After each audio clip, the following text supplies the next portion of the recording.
Budgets are a way for you to categorize spend within the purchase order system. So in the simplest form, they're a name and a value, and that value is going to reduce over time as you buy something against that budget. So it's like a pot of money that you're allocating to a particular type of spend.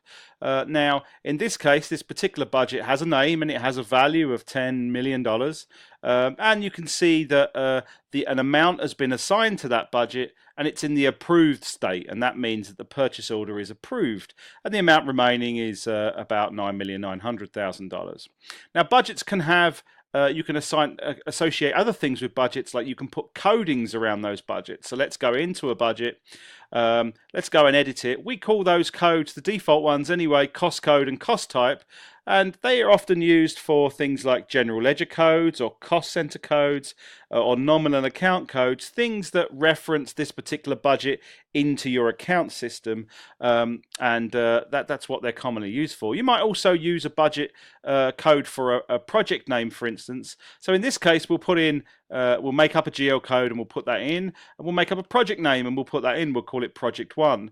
Budgets can also have a start and end date, and that means that if the current date is within that start and end date time, then your users will be able to see the budget. If it's not, if it's outside of that time, the users won't be able to see the budget. So that means that you can fire up budgets. You can fire up budgets before you need them, and you can set their start and end date so that they only appear to your users as and when they're needed. It means that if you do annual budgets, it means that you can set your annual budgets for, say, 2020. You can set those up in November, and you can set them up so that they appear on the 1st of January, so you don't have to be doing anything on New Year's Eve.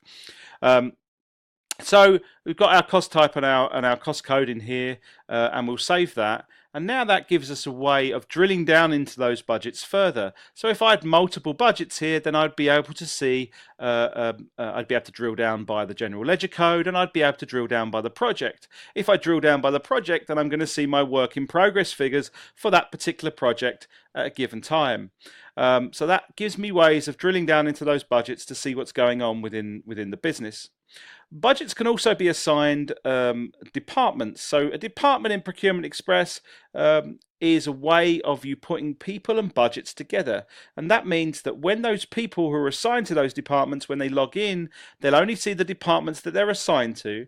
And when they click on one of those departments, they'll only see the budgets assigned to those departments. So that way you can lock the budgets down, first of all, so that people only see the budgets that they need.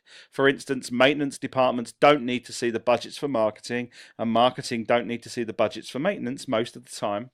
So you can lock them down, but you can also reduce the number of budgets that people have to choose from, and that makes life easier for them in terms of filling out the form that they have to fill out. So if you've got a lot of budgets, you can reduce them right down so that people only have 10 or 20, the ones that are relevant to them, in front of them when they're creating a purchase request.